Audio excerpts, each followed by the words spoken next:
Rebelanoz, podcast de fantasía, ciencia ficción y terror.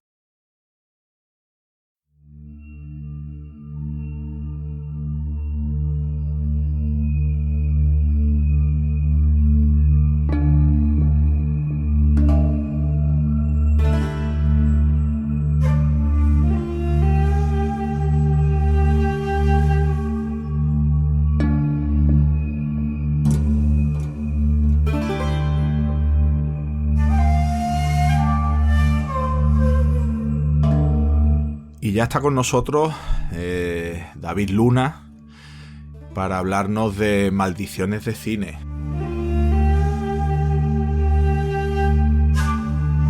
David Luna estuvo con nosotros, le entrevistamos en el tercer programa de la segunda temporada. Él es escritor, autor de, entre otras obras, la trilogía Tenen, El Ojo de Dios, Éxodo, Noctópolis, Ponzoña. Ya tiene un buen saquito de novelas y también de ensayos.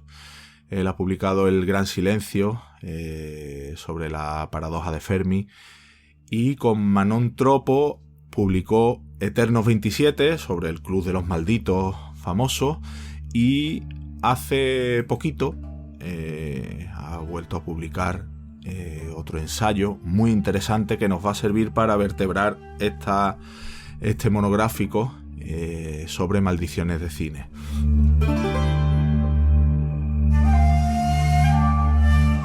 El libro 13 maldiciones de cine, de Nosferatu a Harry Potter, junto con las ilustraciones o collage de Rebeca Elizegui, es un libro chulísimo que por supuesto recomendamos, pero que además, como digo, nos va a servir para llevar esta conversación sobre maldiciones de cine. Son películas que casi todos conocéis, pero que hay curiosidades y cosas que le pasaron a los personajes que rodearon a esas películas que, como veréis, se salen un poco de lo que es lo normal en estos casos. Como digo, ya está con nosotros David. David, encantado de tenerte otra vez en el programa. ¿Cómo estás? Pues muy bien, el placer es mío. Siempre colaborar contigo es una maravilla. Pues siempre se ha dicho que hay algunas películas que están como marcadas por un halo negativo. Curiosamente, muchas de ellas son de terror, evidentemente, otras son de fantasía. Nosotros nos vamos a centrar porque en el libro hablas de 13 en concreto, aunque luego tienes un anexo con algunas más, pero muchas de ellas son de terror y de fantasía, ¿no? Sí, es inevitable. Es verdad que siempre comentamos que no todas son de terror. ¿No? Incluso no siempre vamos a hablar de películas, sino también de personajes, como James Dean, o de sagas, ¿no? Como Bruce y Brandon Lee, o también incluso de una no película, una película que nunca llega a rodarse, como Atuk. Pero sí, claro, evidentemente hay un gran peso, ¿no?, que lo lleva pues el asunto del género fantástico. Hay algunas películas que, vamos, la mayoría de las que vamos a citar hoy son muy conocidas, y la gente normalmente tiene como esa idea de, esta película es cierto que se ha dicho siempre que está maldita, o que a lo largo de su rodaje pasaron cosas, o incluso antes o incluso después pasaron cosas que afectaron a los directores, a los actores, a los sets de rodaje, a muchos a todo el entorno de esas películas. Hay una clásica, por la que quiero que empecemos, que está muy marcada por esa maldición de la que queremos hablar hoy, que es Nosferatu, de 1922, de Murnau.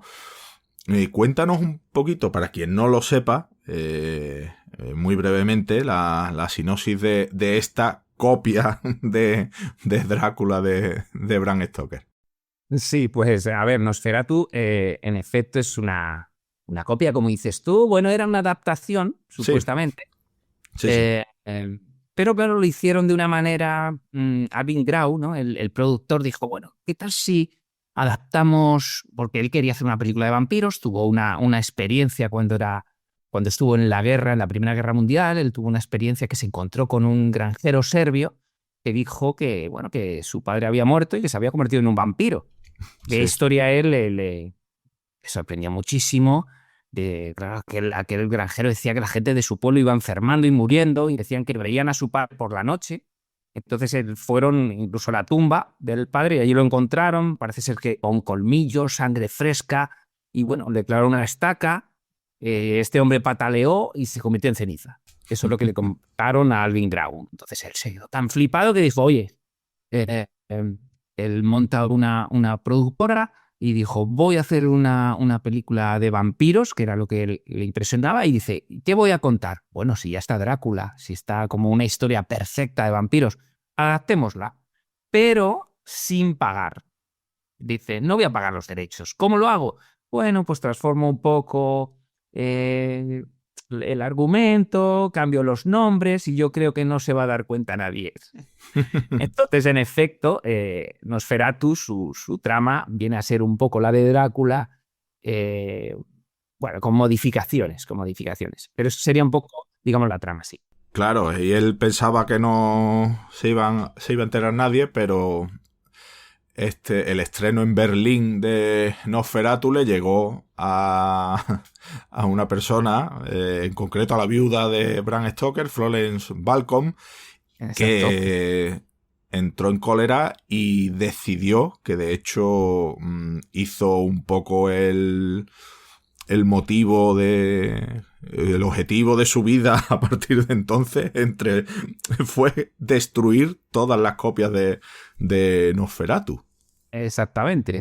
Ahí ya le llega por carta, bueno, pues el panfleto, ¿no? del estreno en Berlín, que encima tiene una desfachatez, ¿no? De poner una adaptación libre de la obra de Bram Stoker, Drácula. Vaya, o sea, claro, Florence Balcom piensa que vivía prácticamente de los derechos de autor de Bram Stoker, que había muerto años antes. Entonces, bueno, pues se trae en cólera, pero hasta tal punto, como dices, que ella no llega a ver la película nunca, ni siquiera le interesa sacar rédito económico de esa película, sino que se obsesiona y lo que quiere es que destruyan todas y cada una de las copias. Denuncia a la British Incorporated Society of Authors y le dan la razón en el juicio y se procede a la destrucción, aunque por suerte hay que decir que no fue muy difícil acabar con todas las copias que ya se habían distribuido y siempre quedaron algunas que son las que han llegado hasta nosotros.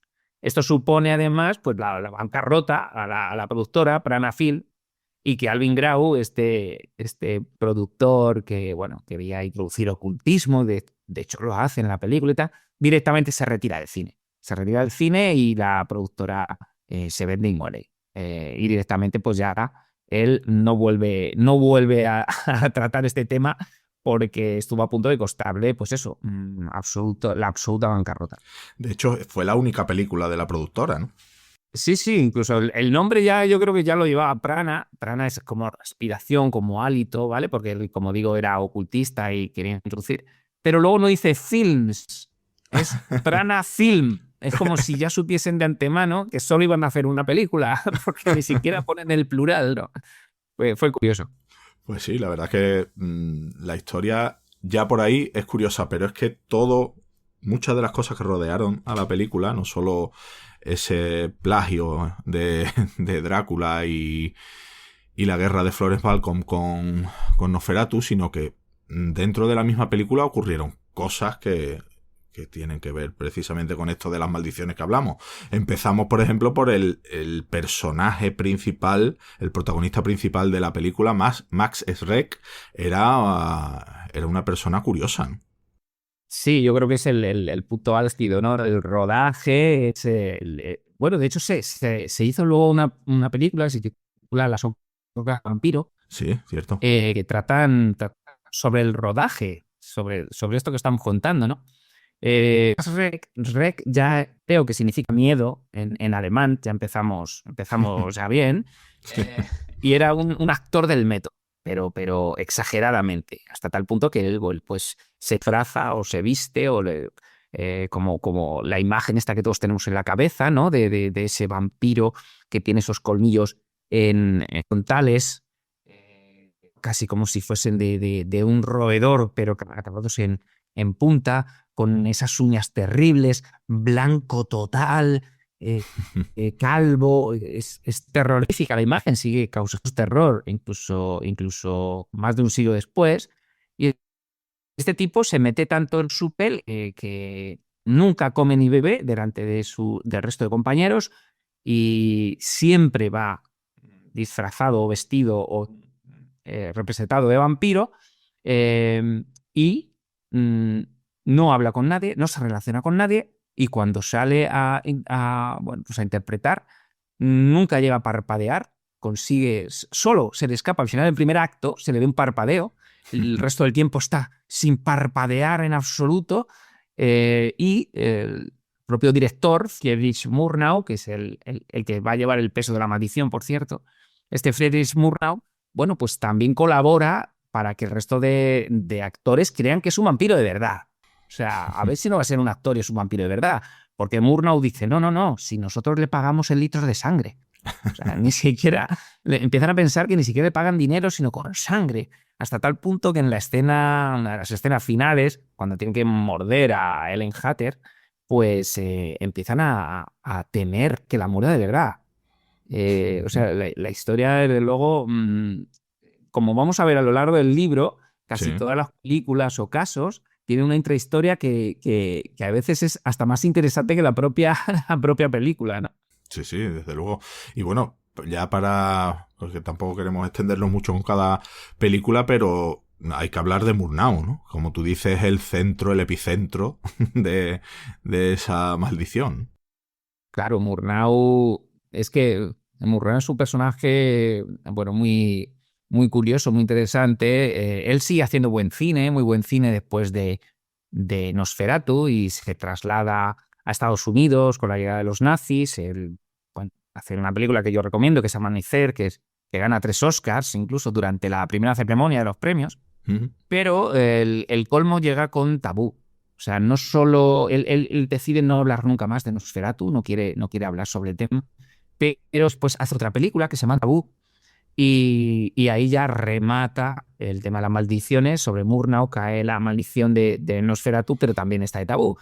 En esta película que se rodó en Bora Bora, pues Murnau empieza a quebrantar leyes autóctonas, ¿vale? Sí. Hace lo que le da la gana, rodea lugares considerados sagrados, duerme en ruinas de los templos, desdeña cualquier protocolo, le empiezan a advertir los maoríes, cuidado, que esto puede llevar consecuencias. Si yo vengo de Nosferatu, ¿no? Y estas circunstancias anómalas comienzan a aparecer. La actriz que hace de virgen se queda paradójicamente embarazada, un ayudante se abrasa, la práctica totalidad del equipo enferma, y ya el remate es que, bueno, pues a solo unos días del estreno de Tabú en Nueva York, pues este Friedrich Wilhelm Murnau coge un coche de alquiler con un chofer, su perro, su amante filipino de 14 años, y bueno, y decide que le dice al chofer, por favor, deja conducir a este amante mío filipino, García Stevenson, porque cuando me vaya a Alemania, él va a ser el que conduzca.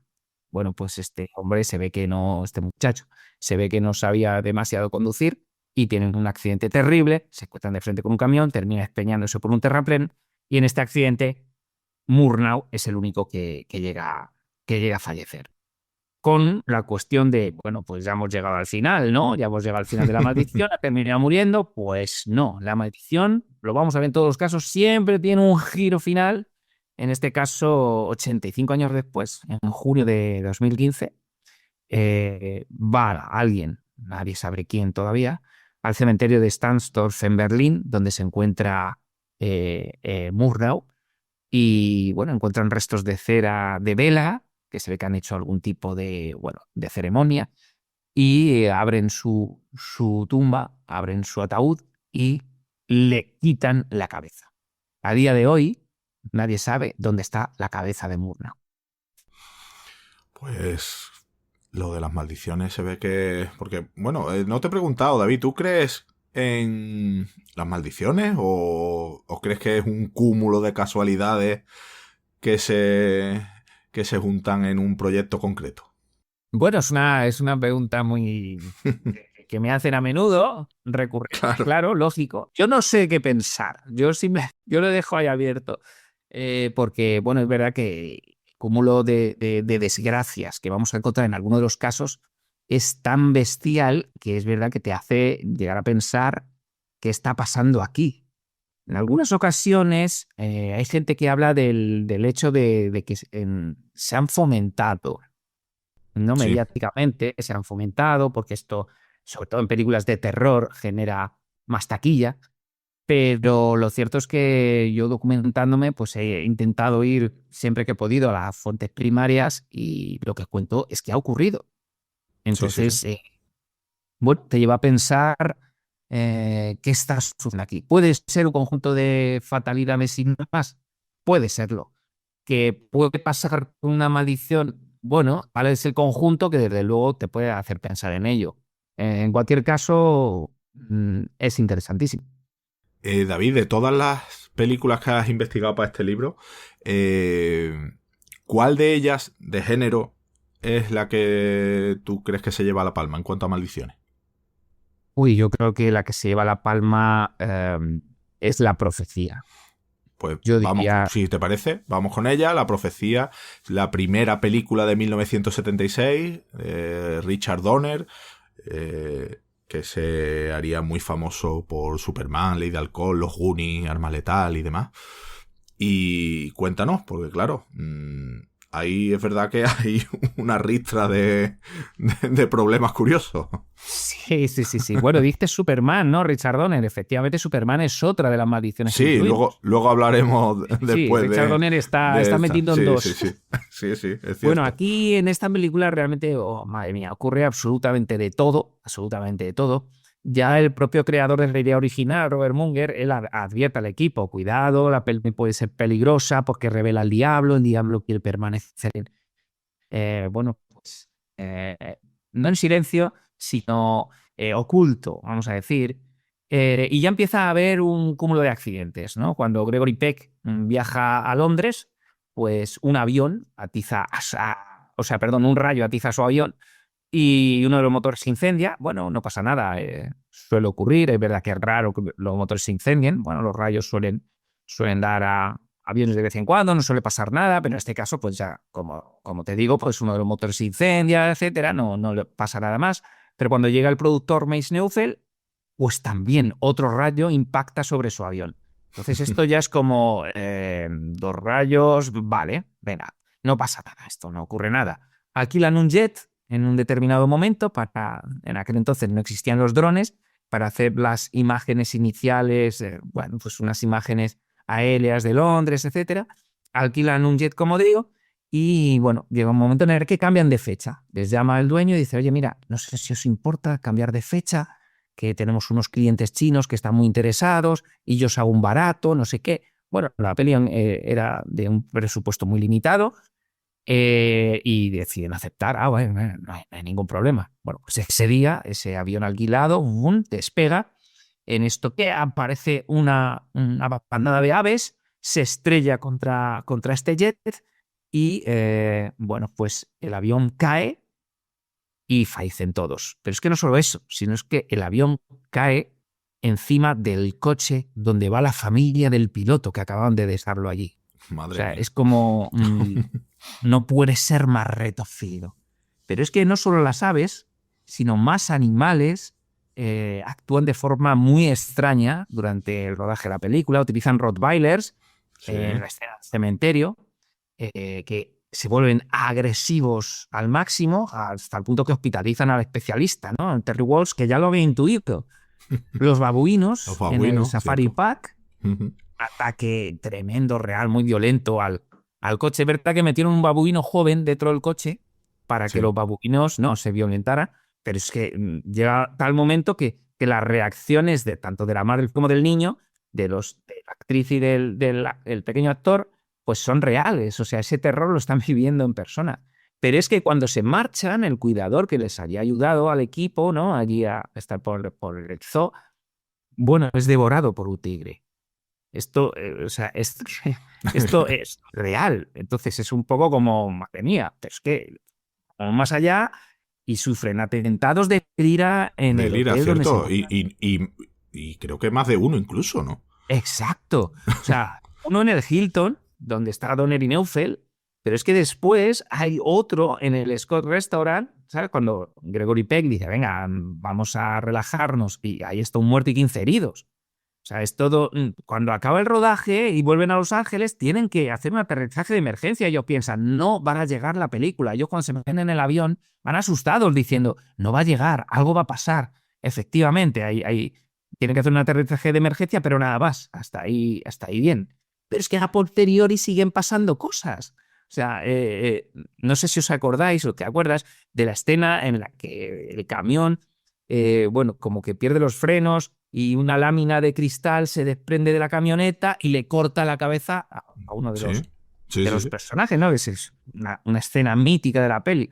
Bueno, pues quien había creado esa secuencia de la decapitación, que era el supervisor de efectos especiales, John Richardson, pues el tipo tiene un accidente estando en Holanda, en el cual su asistente, Liz Moore, que también es bastante conocida, muere partida en dos. Unos dicen que también decapitada.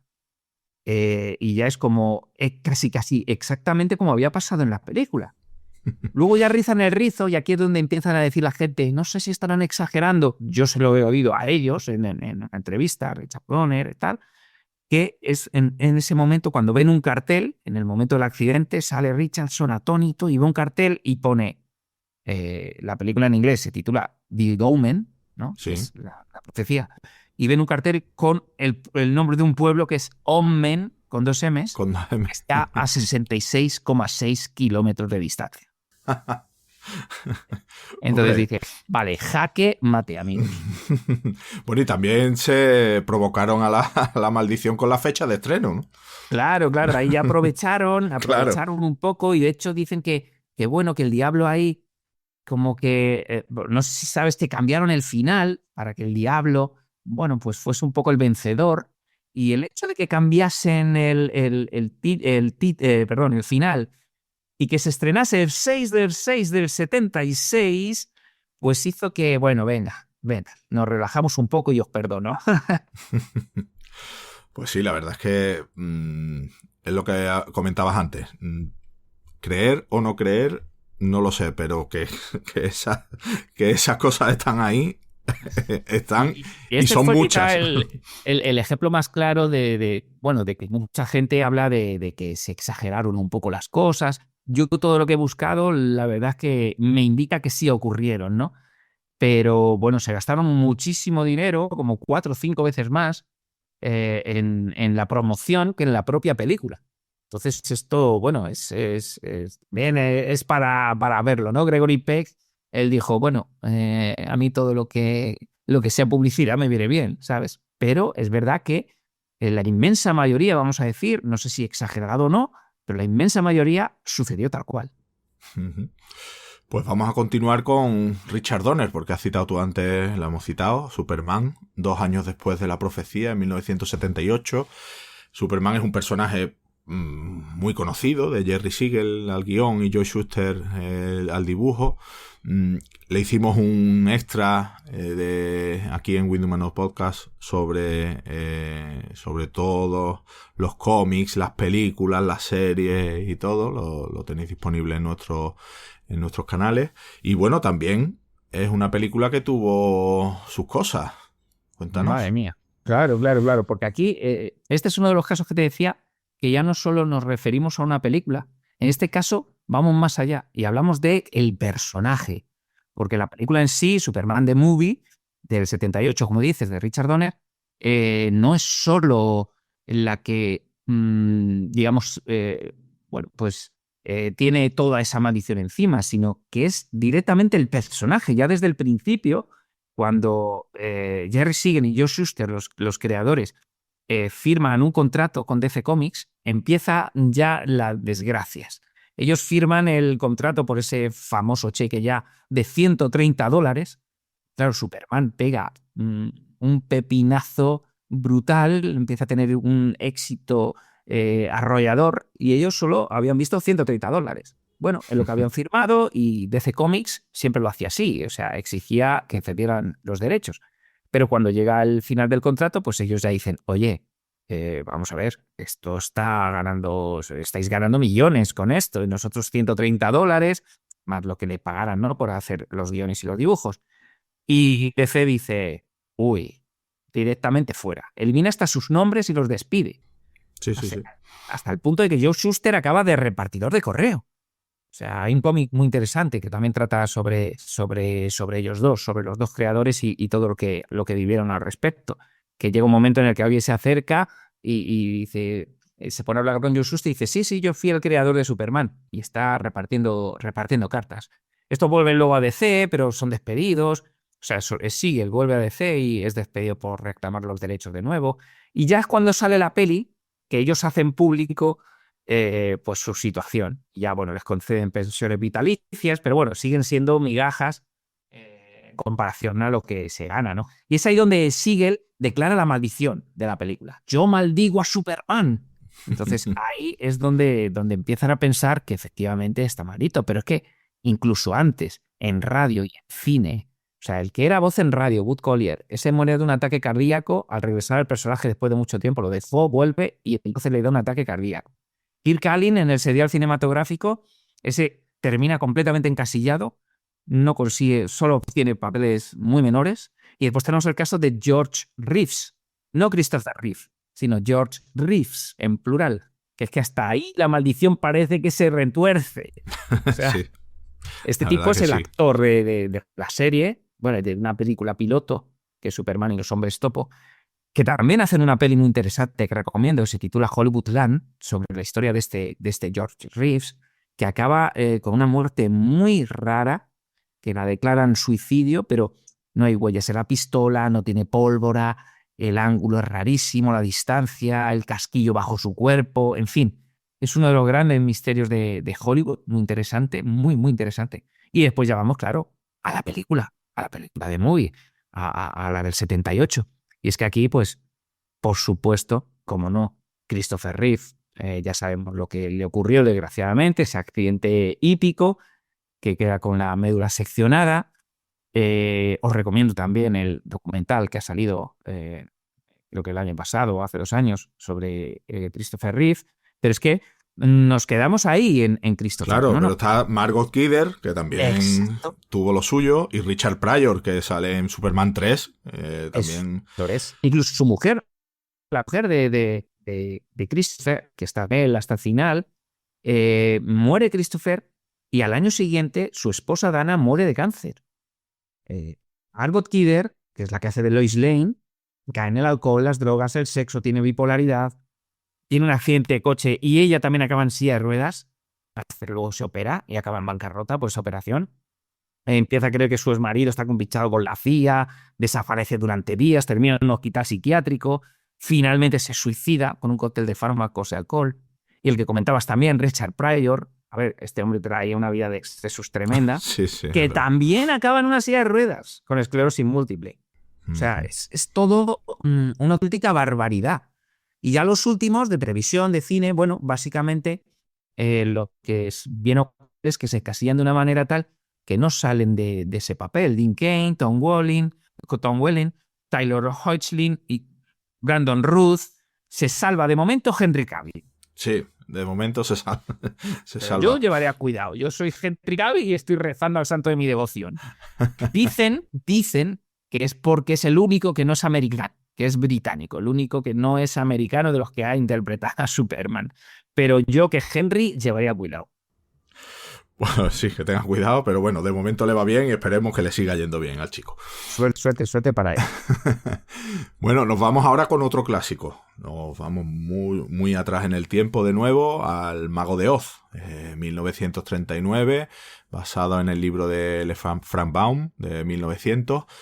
Y claro, todos los que hemos visto esa película, que imagino que serán muchos de nuestros oyentes también, lo que más nos llamaba la atención siempre, sobre todo si la vimos de pequeño, es ese Technicolor espectacular que se utilizó para esa película, pero claro, también tuvo su maldición. Cuéntanos, porque también a los actores lo pasaron regular. Sí, es una manera de decirlo, sí. Efectivamente, el Technicolor era, pues, bueno, ya se había utilizado anteriormente, pero aquí el Mago de Oz lo hace de una manera fascinante. Esa escena en la que se pasa del blanco y negro al color cuando ella sale de la casa, pues es mílica. Aunque curiosamente, esto no tiene nada que ver con la edición, pero el petardazo eh, de la película en cuanto al éxito de Kubrick se realiza o lo tiene cuando la ven por la tele. Y en ese momento las televisiones eran en blanco y negro. Entonces, Sí, es no, curioso. sí, no disfrutaron de ese momento y aún así fue un éxito tremendo, sobre todo cuando empieza a salir en televisión. Bueno, el caso es que efectivamente Technicolor estaba en un momento inicial en el que, bueno, pues necesitaban muchísima luz, ¿vale? Para que quedase bien. ¿Cómo conseguía mucha luz? Con muchos focos. ¿Y qué pasa cuando hay muchos focos? Que aumenta mucho la temperatura. Entonces, bueno, pues, en el set pues tenían mucho más de 40 grados. Sabemos que Judy Garland se desmaya en varias ocasiones, aunque claro, la pobre Judy, ahora comentaremos si quieres, porque también pudo desmayarse, Sí. pero el pobre León Cobarde, el personaje de León Cobarde, imagínate, lleva un traje de 40 kilos encima de piel de león auténtica, con el calor extremo que hay, tenía dificultades para comer por la prótesis del hocico. El tío empieza a sudar, que al parecer echa tal peste que nadie quiere ni acercarse, se tienen que secar el traje todas las noches, pero no hay manera, aquello es completamente apestoso. El hombre, pues, claro, sufre también desmayos, etcétera. Y después tenemos al hombre de hojalata. Bueno, en este caso ya no es por calor, es que directamente se intoxica por el polvo de aluminio puro que utilizan en el traje. O sea, que sufre una insuficiencia respiratoria, lo tienen que hospitalizar a Woody Harrelson y tiene que ser sustituido por otro actor. Entonces, venga, con este no vamos a cometer el mismo error. Venga, pues cambiamos a una pasta plateada. Bueno, pues esta pasta plateada le provoca una infección ocular. No podía sentarse con el traje. O sea, están muy felices en la película, pero la verdad que son grandísimos actores porque están pasando las de Caín.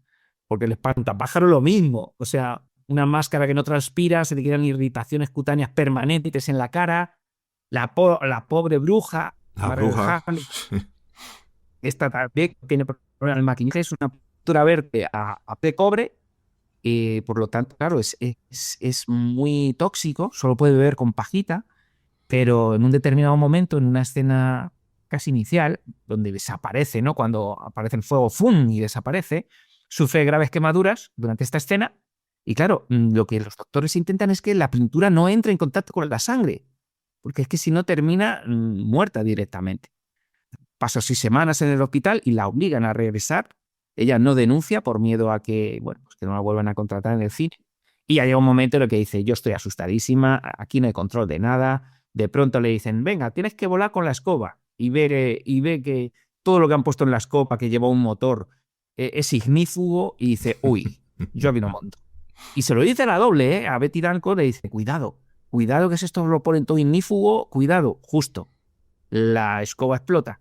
Entonces la pobre Betty Blanco resulta herida también. Los monos se desploman a caerse los cables. En fin, es infinito. Hasta el perro le parten una pata porque le pisan sin querer. O sea, una locura.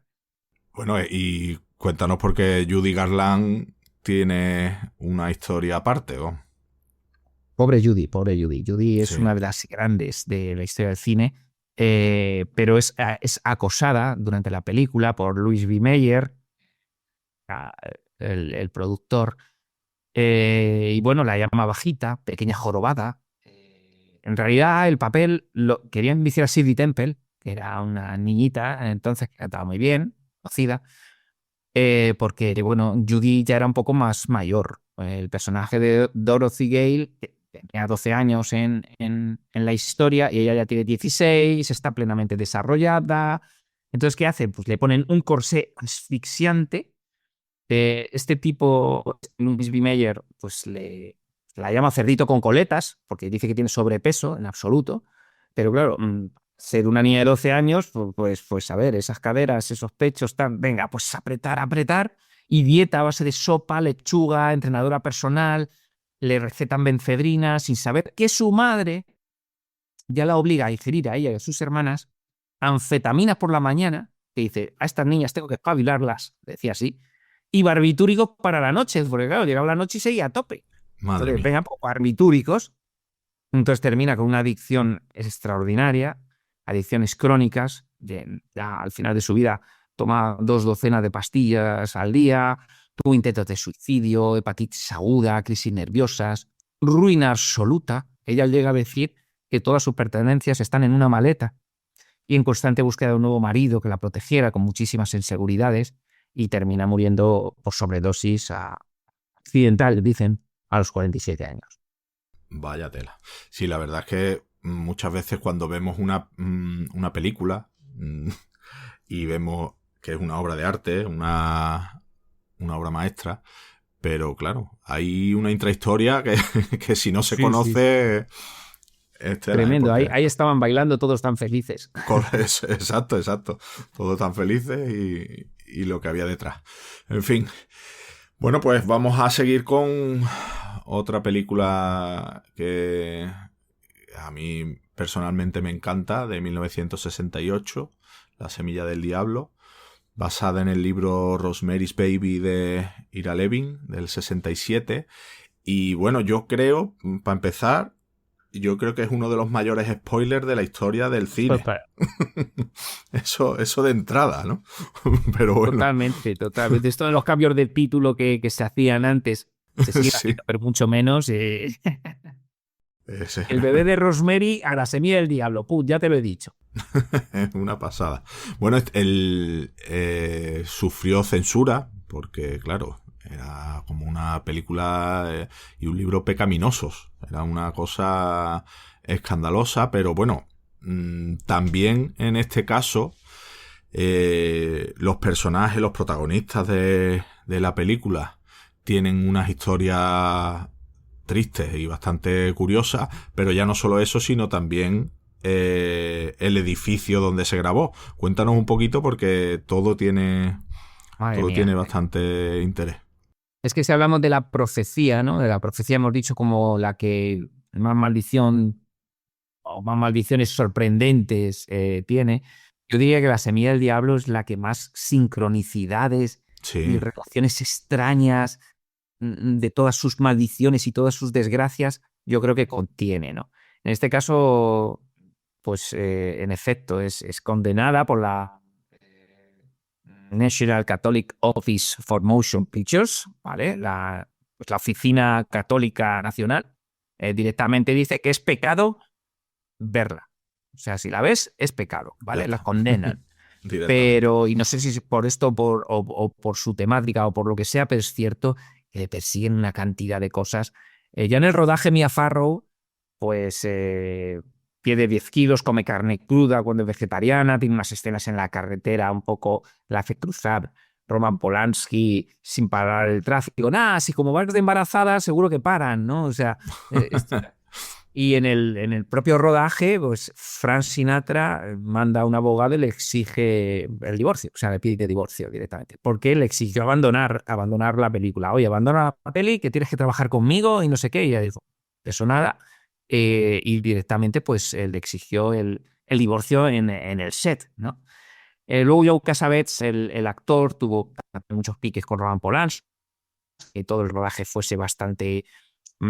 pues incómodo, pero claro, empiezan luego a pasar cosas y ya te dejan con la boca abierta, ¿no? El propio William Castle, que es el productor, empieza a recibir cientos de cartas amenazadoras, pues satanista, le llaman satanista, y bueno, sufre una grave infección urinaria. Bueno, no pasa nada, pero es que sufre una recaída, después otra, le tienen que operar. Y estando en el hospital le dicen, anda, mira qué casualidad, dice la enfermera. Pues si Christoph Komeda está en la tercera planta en coma. Christoph Komeda era el compositor de la peli. Entonces, había peleado una pelea amistosa con su amigo, venían de una fiesta, y en esa pelea, te empujo o no te empujo, se cayó por un barranco y termina en coma. Y muere más tarde, se lo llevan a Colonia, muere más tarde. Bueno, pues este amigo que le puja entre broma no broma, de puros remordimientos, muere 2 meses después. O sea, es como, vale, venga, no pasa nada, venga. pero nos centramos en el edificio donde se Sí. rodaron los exteriores, es cierto. Lo El que Dakota. comentabas, ¿no? El famoso edificio Dakota de Nueva York, donde dicen que con reputación esotérica y habían vivido Aleister Crowley, Boris Karloff, en fin. Y es ahí donde, ¿qué es lo que ocurre? Matan a John Lennon. O sea, John Lennon, David Chapman, le mete 5 tiros y bueno, dices, venga, pues otra maldición. Pero es que John Lennon, ¿de quién era mi amigo? De Mia Farrow y de la hermana de Mia Farrow. Y ahora veremos otra cosa que también se enlaza. Pero claro, la tragedia máxima, Sí. aquello que lo marca, es el asesinato de Sharon Tate, la mujer del director, de Roman Polanski, a manos de quién, de la familia de Charles Manson, famosa, ¿no? La tragedia 10.050 de Cielo Drive. Que ya sabemos que este Charles Manson es uno de los asesinos más conocidos, quizá junto a Jack el Destripador, yo creo que es el asesino más famoso. Y este hombre que se ve que estaba muy bien de la cabeza, se creía Jesucristo, o sea, directamente, para que vamos a ir más abajo, si podemos ser Jesucristo. Y entonces él decide que una canción, Helter Skelter, pues le está revelando que tiene una misión, ¿no? Porque va a producirse un apocalipsis racial y él tiene que acelerar este apocalipsis. ¿Y cómo? Cometiendo asesinatos mediáticos, culpando a las Panteras Negras y así que haya una guerra. Cuando haya esa guerra, él se mete bajo tierra. Fíjate lo que te estoy contando. Él se mete bajo tierra y ahí se reproducen, ¿vale? Con sus acólitos. Y cuando los negros, de acuerdo a su pensamiento zumbado, vean que no son capaces por su inferioridad de gobernar, pues le llamarán a él para que gobierne. O sea, un plan sin fisuras, que sea. Desde luego. Entonces este tipo, pues, lo que hace es, uno de esos asesinatos es Claro, el problema es al extremo al que llevó todo esto. Madre mía, claro. Pero es que fíjate, aquí vamos a narrar cómo fue el asesinato exactamente tanto de Sharon Tate como de los amigos que están con ella. Pero es que fíjate que ese apocalipsis que él utiliza una canción es Helter Skelter. Esta canción sale en el White Album de los Beatles. Ojo, hemos dicho que John Lennon ha sido asesinado, pero es que en ese mismo álbum hay una canción que John Lennon dedica ¿a quién? A la hermana de Mia Farrow. O sea, es todo como rarísimo. Hay una cantidad de sincronicidades. Rosemary en la peli está embarazada, Sharon Tate está embarazada, Roman Polanski tiene el mismo nombre de pila que Roman Castevet, que es el principal satanista de la peli. Aleister Crowley, que es el ocultista, había vivido en el Dakota, igual que el personaje ocultista en la peli. O sea, todo es extrañísimo, todo se relaciona entre sí. Yo creo que es la más sorprendente para mi gusto de todas las maldiciones del libro. Sí, la verdad es que es impresionante. Y bueno, coméntanos porque, claro, el asesinato de Sharon Tate a manos de la familia fue brutal, pero brutal, que yo leyéndolo en el libro, que lo cuentas muy bien, la verdad es que pone los pelos de punta, ¿eh? Sí, la verdad es que, a ver, pues era un grupo completamente loco, o sea, completamente loco. Sí. Esa noche que está embarazada de 8 meses y medio. En un determinado momento, su asesina, Susan Atkins, piensa en arrancarle directamente el feto para llevárselo a Charles Manson. O sea, y al final, bueno, decide que no, pero bueno, escribe con sangre para, pues eso, culpabilizar a otros. Matan a Jay Sebring, a Frykowski, a Abigail Folger. Todo además, hasta te diría chapuceramente, porque se de medio escapan, entonces le acuchillan, después le pegan de tiros, o sea, decenas de cuchilladas cada uno de ellos. En fin, lo narro todo tal y como sucedió, que es verdad que hay como un montón de versiones y bueno, pues en la documentación, pues al final creo que lo desarrollo como sucedió y que ya sabéis que hay una ucronía, una versión alternativa, ¿no? Que hace cierto. En su última peli sobre esta tragedia. Sí. Sí, la verdad es que el ensañamiento fue brutal, pero... Uf. Pero La semilla del diablo, que por cierto, creo que cuentas en el libro que Polanski no ha aceptado nunca que hubiera alguna maldición alrededor de ella, ¿no? No, efectivamente, ellos casi la mayoría, de los protagonistas de estas películas, me refiero con protagonistas a que han intervenido de una u otra manera, suelen decir que son casualidades, que son, incluso a algunos les viene fenomenal, ¿no? Como otros han comentado, pero suelen negarlo. Pero también te digo, durante los rodajes de algunas de estas películas sí que empezaron a exorcizar platos, sí empezaron a hacer círculos de rezos, sí por si acaso. Ahí estamos. O sea, no me lo creo, pero ahora ya con el tiempo a toro pasado, pues te dicen que no. Sí, la verdad. Bueno, y es que aparte hemos hablado de muchas maldiciones ya y de cosas que le pasaron a actores, a directores, pero es que en el caso concreto de Roman Polanski es que la pérdida personal que sufrió fue brutal. O sea, Claro.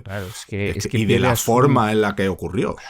Claro. Es que pierde a su hijo a punto de nacer, pierde a su mujer, pero es que encima es difamado por completo porque dice que es que se lo merece, porque en todas sus películas hay drogas, hay brujerías, hay crimen, no sé qué. Incluso llegan a culpabilizarlo. O sea, llega un momento que dice, vale, él estaba fuera, él estaba creo que en Londres, preparando otra película, y dicen, pues es que es perfecto. Claro, fue él que se lo mandó a unos sicarios, porque además Sharon Tate está con Jay Sebring en ese momento, que es amigo de la pareja, pero sobre todo amigo de Sharon Tate, y parece ser que este Jay Sebring había estado previamente saliendo con Sharon Tate. Entonces dijeron, a ver si van a ser ceros y tal, y no, fue el mismo Polanski quien pidió a Jay Sebring, a Frykowski y a Abigail que estuviesen con su mujer porque estaba ya embarazada de 8 meses y medio y que él iba a estar fuera, que por favor la acompañara. Pero llegan incluso a culpabilizar a Polanski, aunque Polanski dice, lo comprendo porque yo también empecé a sospechar de todo el mundo. Sí, lógico. Pues ahí queda La semilla del diablo, con su spoiler y con su maldición. Y pasamos a otro clásico del terror. 1973, El exorcista, basada en el libro de William Peter Blatty de 1971. El propio Blatty fue el guionista, ¿no?, de la película. Y bueno, aquí también hay cositas de las que hablar, ¿no, David? Madre mía. Es que de una otra. Es que las 13 maldiciones, Sí. es que puedes hacer un libro de cada una de ellas, en realidad. Sí, es brutal. Y El exorcista, claro, es una de las que más tiene, sin lugar a dudas. William Peter Blatty se basa en un supuesto exorcismo real, ¿vale? Él Sí. lo lee en un periódico y dice, ostras, pues volví a hacer esta película. Él dice que no tenía pensado hacer una historia de terror, sino una historia de amor, ¿vale? Creéroslo. Y bueno, pues se realizan una serie de cambios y tal, y bueno, el hecho de poner basado en hechos reales, que es una cosa que ahora muy habitual, en aquel entonces no tanto, y bueno, fue una cosa impresionante. O sea, a nivel social fue una auténtica locura. O sea, la gente se desmayaba en los cines, se habla hasta de un aborto, luego hubo hasta... Vómitos. Sí, bonitos, por Sí, supuesto. sí. Gente que salía, yo estuve viendo las imágenes, claro, para documentarme, gente que salía del cine, tal, no sé qué, se desmayaban y según se despertaban de desmayo, volvían a entrar a la sala. Y otros, ha sido horrible, voy a volver mañana para volverla a ver. O sea, era una cosa, bueno, se hicieron exorcismos, gente que creía que tenía al diablo en su interior. O sea, cambió la manera de ver la Ouija, para empezar, que la Ouija era un simple juego que tenían todos, un montón de familias americanas en sus casas, ¿sabes? Que se veía una especie de oráculo. A partir de entonces, la Ouija fue pues algo terrorífico, pero terrorífico absolutamente. Fue el número 1 durante un montón de tiempo. Bueno, la verdad es que la película fue algo desmesurado por completo. Y, por supuesto, claro, tiene sus incidentes, sus accidentes, desde incendios, desde esa escena que transcurre en Irak, que llevan a Pazuzu, el demonio. Este Pazuzu se pierde en el camino, entonces tienen que estar durante mucho más tiempo allí en Irak. Claro, como se produce un retraso llega un momento en el que tienen que rodar con temperaturas muy, muy altas, tipo el Mago de Oz.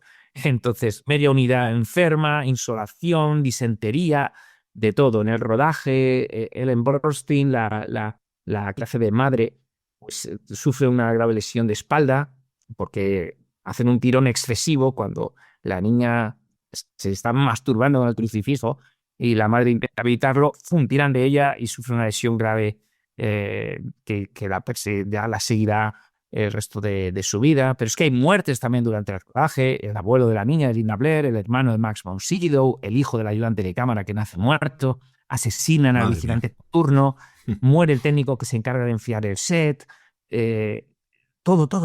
Hasta Jan McGowan, este es un actor, yo creo que es el único, aparte del padre Carras, que muere en la peli, pues muere poco después también, por una complicación de gripe. Y es donde te digo que ya deciden exorcizar el set. Friedkin le pide a un asesor jesuita, oye, mira, exorciza esto porque esto es demasiado. Y dice, bueno, no vamos a pasar, como mucho lo bendigo. Y efectivamente parece ser que al bendecir, según dicen, disminuyen los accidentes. Pero es que hasta la postproducción, tío, ¿dónde tiene lugar? En el edificio, antes llamado, ahora se llama de otra manera, 666 de la Quinta Avenida. Es que parece que está hecho completamente adrede. O sea, y bueno, la pobre niña, ¿no? Linda Blair, que la verdad que durante el rodaje tuve los documentales y la niña está estupendamente riendo, tal, pero es que claro, sale la película y empieza a recibir amenazas de muerte, acoso terrible, va a los supermercados o sea, o la gente la ataca o sale huyendo. De hecho, la productora tiene que ponerle guardaespaldas porque empiezan a pensar Madre mía, que pueden atacarla en cualquier momento. qué locura. Y ya rizando el rizo, como siempre ocurre con las maldiciones, como comentaba, empieza a haber una influencia en criminales reales, porque después se estrena El Exorcista 2. Madre mía, por Dios, obviarla, es un horror. Pero luego El Exorcista... Pasa la 3. No, madre, calla. Luego El Exorcista 3, que la dirige William Peter Blatty. Y esta sí que es una obra que se ha convertido en una obra de culto, que yo creo que está denostada, pero que yo creo que es bastante potable. Y esta peli tiene influencia en criminales reales. O sea, el famoso Jeffrey Dahmer, que hicieron una serie en Netflix, parece ser que la veía casi a diario, la proyectaba incluso a sus víctimas.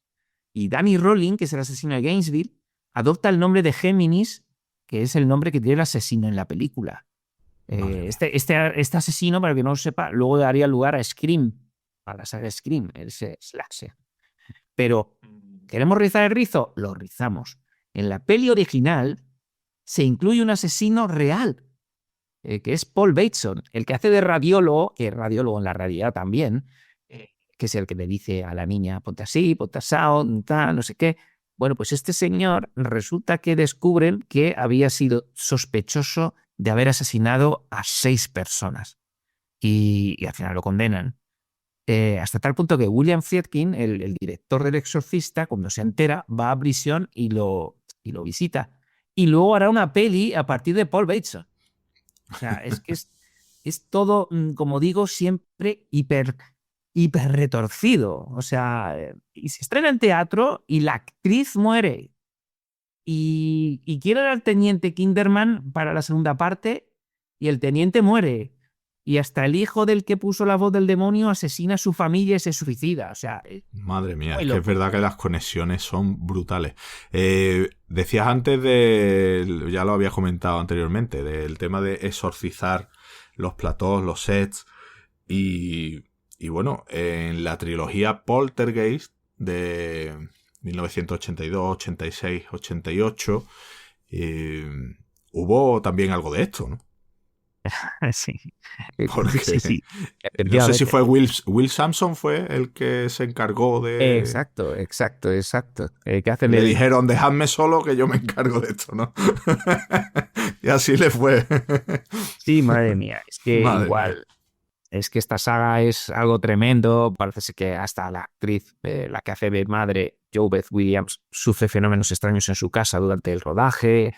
Hay una escena con el payaso que efectivamente casi estrangula al niño de verdad. Y hay Además muere la que hace de hermana de la niña. Dominique Dunne es asesinada por su entonces exnovio, un chef de un restaurante muy conocido de Los Ángeles, todo celoso y tal, la estrangula, ¿no?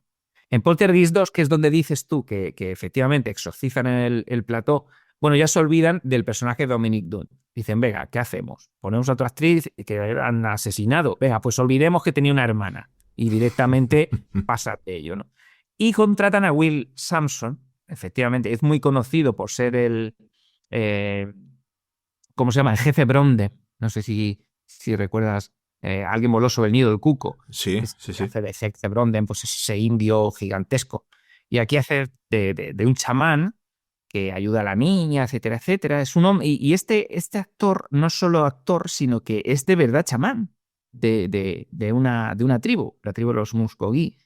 Y entonces en la película hace de hombre medicina y dice la maldición, sí, no te preocupes, que ya me encargo yo de ti. ¿Qué es lo que ocurre? Termina de hacer la película, termina de limpiar el plató, soy el hombre medicina, bla, bla, bla, pumba.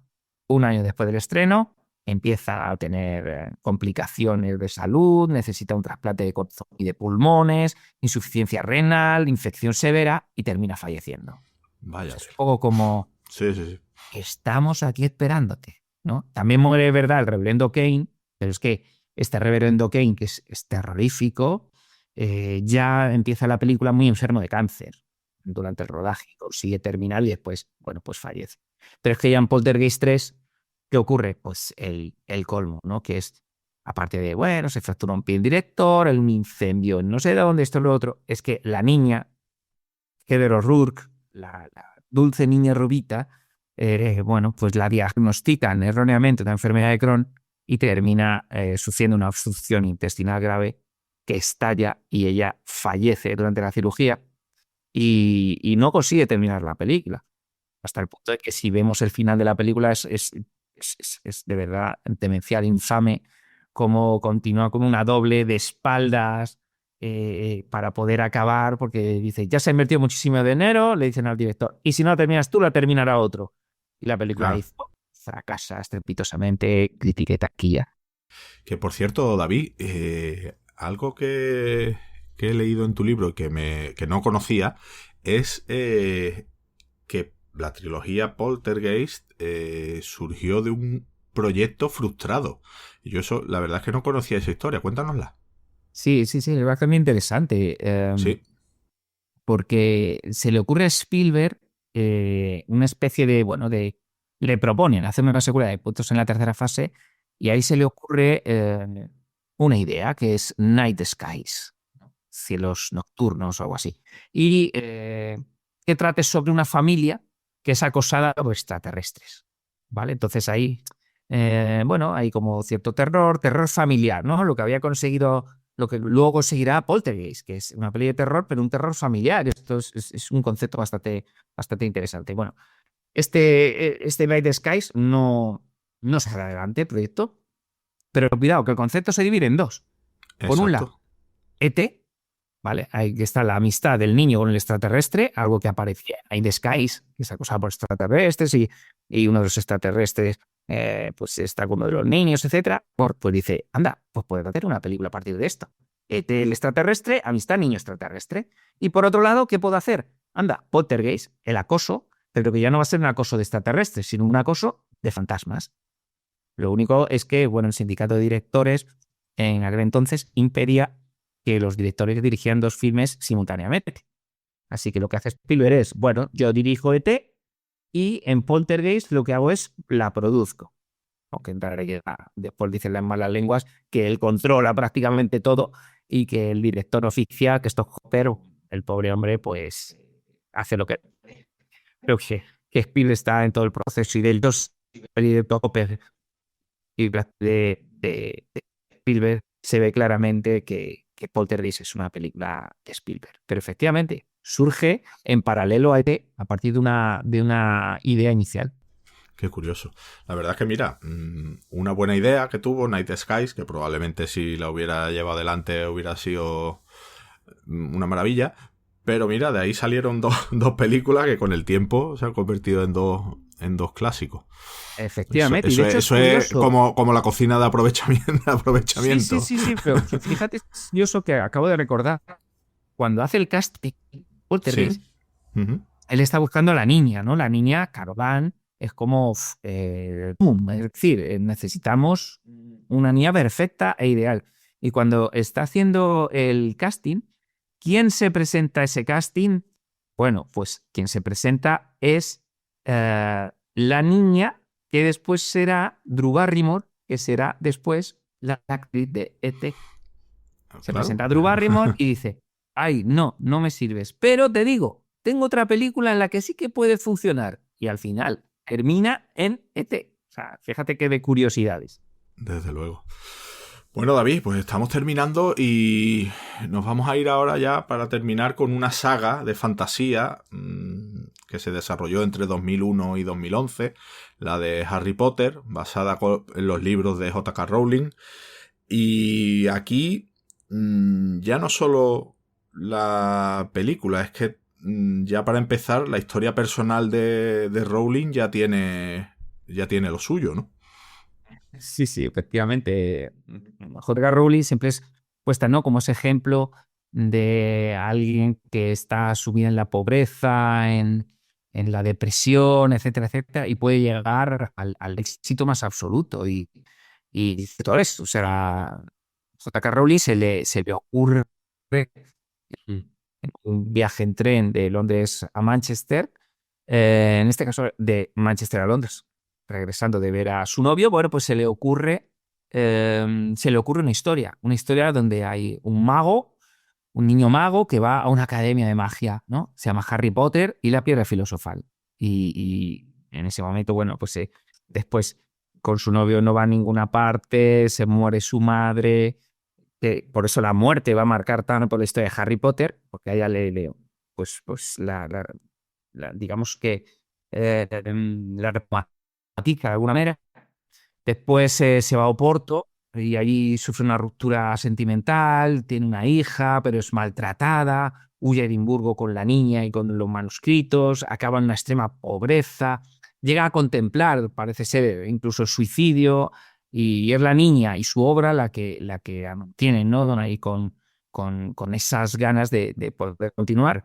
Y como, bueno, pues completa la novela, rechazada por múltiples editoriales, hasta que por fin, pues en Bloomsbury parece ser que el primer capítulo lo lee la hija del director y la niña dice, uy, quiero más de esto. Ah, pues venga, vamos adelante. Y ahí es donde le dan la oportunidad y ya comienza un éxito inmediato, derechos vendidos a Estados Unidos, una saga global, y ya por fin, claro, cuando se adapta a la saga Diné, pues ya pega el pelotazo definitivo. Es la primera autora en $1.000 millones, según Forbes. Sí, una pasada. Pero ya hablando de la saga de películas, resulta que el éxito fue brutal, evidentemente. Pero claro, los actores, las actrices, los dobles de acción, ahí sufrieron lo suyo, en parte también porque tuvieron un éxito brutal siendo muy pequeños, que eso, quiera que no, hay quien no lo sabe digerir bien. Pero bueno, cuéntanos, porque muchos de ellos tuvieron bastantes problemas, ¿no? Sí. Aquí la maldición efectivamente está a muchos niveles, porque hay de muertes, de accidentes, eclipses, encasillamientos, sabemos, pero efectivamente los jóvenes sí que lo sufrieron mucho en sus carnes, como dices también, porque es un éxito arrollador, inesperado, y claro, el actor Daniel Radcliffe, que es el que hace de Harry Potter, acaba en alcoholismo, en depresión. Él dice que él bebe alcohol porque es la forma más rápida de olvidar que está siendo analizado todo el tiempo por todo el mundo. Es bastante complicado. El personaje de Ron, el actor Rupert Grint, también cae, pues, alcohol, ansiedad, pero sobre todo insomnio, que dice que mejora tras el nacimiento de su hija. Draco Malfoy, que es Tom Felton, pues cae en el alcoholismo a un nivel tremendo. Es su abogado quien ya le dice, oye, mira, te tienes que rehabilitar, he visto muchos casos como el tuyo, he visto a muchísimos morir y no quiero que tú seas el siguiente. Incluso uno de los secuaces, ¿no?, de Draco Malfoy, que es expulsado tras la sexta peli, por arresto por cultivar marihuana, tiene 2 años de prisión por disturbios en Londres, directamente dice, mira, lo expulsamos de la saga. Y se fue. Y bueno, pues después hay, por supuesto, un encasillamiento muy poderoso, que es casi inevitable, con la excepción, vamos a ir viendo también a lo largo del libro que las maldiciones siempre funcionan como con una especie de patrón en el que, bueno, siempre hay excepciones. Teníamos a Henry Cavill, ¿no?, que hemos comentado hace poco, pues ahora tenemos la excepción de Emma Watson. Acaban casi todos encasillados, estaban súper arriba en sus carreras y al final, bueno, han continuado, mal que bien, pasados los años, pero Emma Watson nunca sufrió de esto. Pero, más allá del encasillamiento, que esto es algo muy habitual y muy lógico, existe otro concepto que me pareció muy interesante, que es el eclipse cinematográfico. Es decir, actores adultos, claro, que llegan a hacer papeles de adultos e incluso de ancianos en algunos casos, actores adultos que son muy famosos por todo el trabajo anterior, tanto en cine como en teatro, pero que pasan a ser recordados solo por sus personajes de Harry Potter. O sea, Michael Gambon, Alan Rickman, Maggie Smith, Robbie Coltrane, Ralph Fiennes, gente que son unos actores y actrices tremendísimos, de pronto pasan a ser, sí, Severus Snape, sí, el profesor Dumbledore, sí, McGonagall, y como que se ha borrado el resto, ¿no?, de su trabajo. Esto es algo que, claro, lógicamente a ellos, por un lado, sí, tienen rédito económico, pero por otro lado es como, joder, que no lleva una carrera larguísima y de repente se encasilla solo en un personaje, en uno de los últimos que en muchos casos fueron de su carrera. Efectivamente, es casi como el reverso de la moneda, ¿no? Es como, sí. contrario al encasillamiento, un encasillamiento tardío, por decirlo así. Sí, cierto. Es muy, muy curioso. Y luego, bueno, pues lógicamente, a ver, son muchos actores, pero se producen varios fallecimientos. Algunos que dicen, bueno, yo tenía una edad. Bueno, a ver, lógicamente empezaron ya con una edad, pero están muriendo con 60, con 50, 49, 55, 52, 69, 65. Estamos hablando de Richard Griffiths, que es Vernon Dursley, por complicaciones postcirugía cardíaca. El funcionario de magia Barty Crouch por cáncer de páncreas. Tenemos con 50 años a Dave Legeno, que es el hombre lobo, Fenrir Greyback, con un golpe de calor en una expulsión. El famoso Snape, Alan Rickman, con 69, pero que ya había sufrido cáncer durante las películas, cáncer de próstata, y luego cae por un cáncer de páncreas. Tenemos a Bert Troyer, uno de los duendes, el duende Griffock, por intoxicación etílica voluntaria. Tenemos a Paul Ritter con 55 años, tenemos a la que hace de madre de Malfoy, Narcisa Malfoy, que muere de cáncer de mama con 52 años. O sea, un montón de fallecimientos pasadas a los estrenos, pero es que también durante el rodaje murió Richard Harris, como sabemos, e incluso Robert Knox, un chaval con 19 añitos, que es apuñalado defendiendo a su hermano de un loco en un bar. Y claro, es una acumulación tal que dice, bueno, son muchos ya, pero es que esta acumulación es tremenda. Más luego, claro, el accidente, el famoso accidente que lo cambia todo, que es el 29 de enero de 2009, donde el doble de acción de Harry Potter, de la primera peli, que se llama David Holmes, hay un documental que también recomiendo, se queda tetrapléjico durante un ensayo con una pelea con la serpiente Nagini en las Reliquias de la Muerte. Pues igual, quieren ir más allá, vamos a hacerlo más realista, vamos a hacerlo más potente, vamos a hacerlo más espectacular, y se queda tetrapléjico. A partir de ahí cambian la ley sobre los stunts, sobre los dobles de acción, y sí, fue un golpe, un mazazo tremendo, porque además era como uña y carne, ¿no?, con Radcliffe, con el actor que hace de Harry Potter, y se daban fenomenal, se siguen llevando fenomenal, pero quedó completa, pues eso, de cuello para abajo, completamente inmóvil. Más luego ya, claro, desde 2020, Rowling cae un poco en desgracia. Sí. Bueno, ahí también se metió ella solita un poco, ¿no? Sí. Yo diría que un poco ganaba pulso. Sí. O sea, de comentarios en redes sobre la inmutabilidad del sexo biológico, sobre las leyes trans. Bueno, pues es muy vehemente, incluso agresiva. Y eso pues supone un distanciamiento no solo de parte del elenco, sino también un distanciamiento de gran parte de sus seguidores, ¿no? Que como digo en el libro, se sienten traicionados por la creadora de un mundo que enseñaba a aceptar lo diferente, ¿no? Entonces es como Rowling ha pasado a ser antipática para muchos de ellos, ¿no? Entonces es como un cúmulo de elementos oscuros que rodean esta saga. Pues mira, David, no sé si todo esto que has contado en este ratito son maldiciones reales, son sincronicidades, casualidades.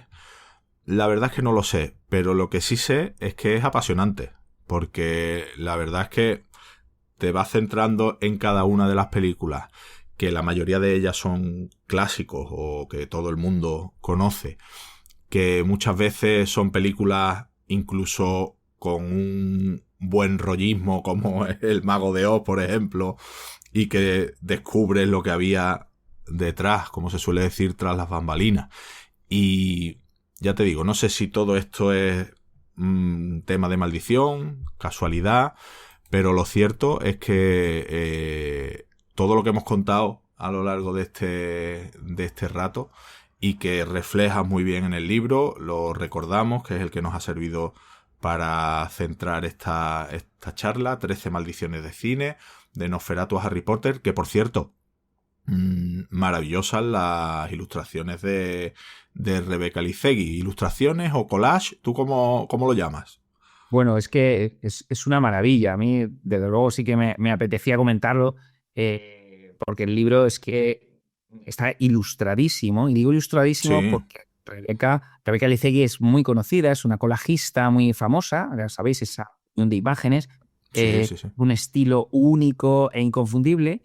Y la verdad que realiza más de 60 collages para el libro, ¿no? Entonces, ella, lo que hemos hecho es que cada una de las historias, cada uno de los relatos, cada uno de los casos, pues ella hace un collage tenemos una ficha con todos los datos, la ficha técnica, el relato principal, etcétera.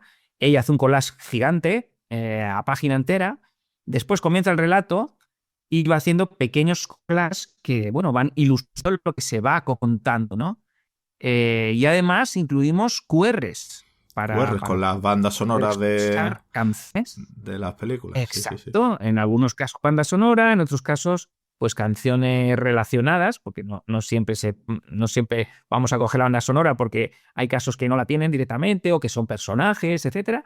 Y entonces lo hacemos multisensorial. O sea, tenemos por un lado el texto, por un lado introducimos música para que te acompañe a la lectura y por otro lado están las fantásticas imágenes que, bueno, tú lo has visto, Ismael, con una maquetación Sí, sí, sí, sí. esplendorosa, un libro a color, pastel, la verdad que ha quedado muy, muy bien, gracias a la magnífica Rebeca, sin duda.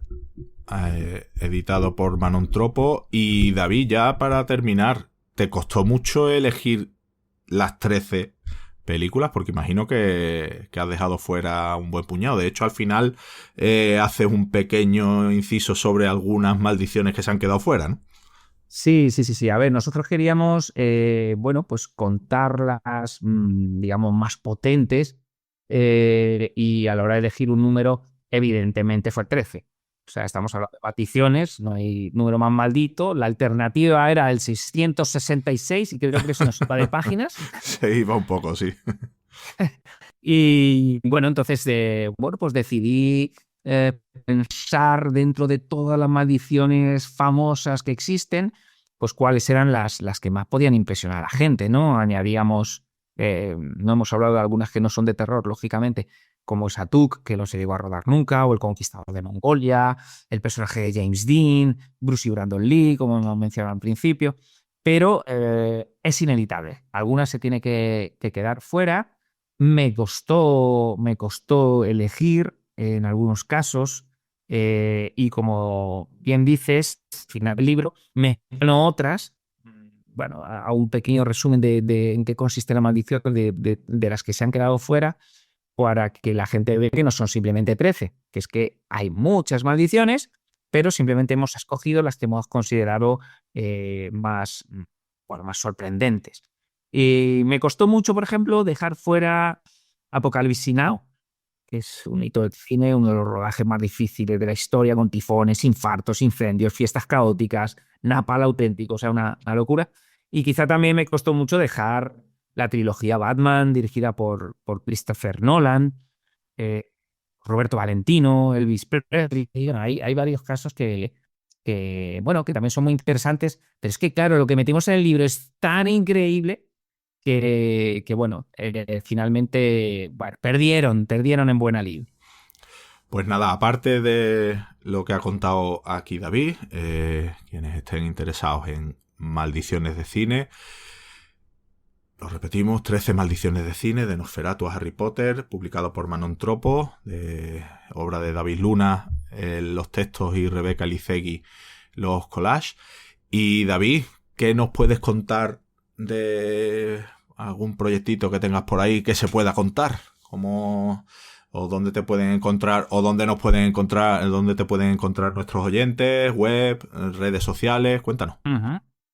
Bueno, pues nada, muy sencillo. En las redes sociales, metiendo a David Luna Lorenzo, pues estoy en Facebook, en Instagram, en Twitter, ahora X.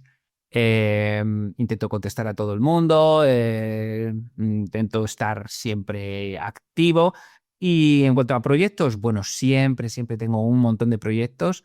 Es verdad que en el último año han salido varios libros, porque como has comentado antes, soy novelista también, de terror, de ciencia ficción, de fantasía. Y este año quería tomármelo un poco más tranquilo y relajado, pero creo que va a ser imposible. Siguen surgiendo proyectos a los que no se les puede decir que no, pero de momento son ultra secretos, así que ahí tengo que dejarlo. Pues nada, espero que esos proyectos ultra secretos vayan muy bien y que los podamos disfrutar todos. David, muchísimas gracias por haber pasado este ratito con nosotros, por habernos contado estas historias de maldiciones de cine. Y lo dicho, suerte con todos tus proyectos y espero tenerte pronto de nuevo por aquí. Muchas gracias, Ismael. Como siempre, un placer. Un abrazo. En Windhumanoz queremos traerte lo más interesante de la actualidad de los géneros especulativos, junto con la mejor ficción corta y el mejor arte. También queremos ayudar a los autores dándoles voz y visibilidad. Y para todo ello, necesitamos contar con tu espada. Visita patreon.com/Windhumanoz, echa un vistazo a nuestras recompensas y considera unirte al grupo de amigos que apoyan este proyecto.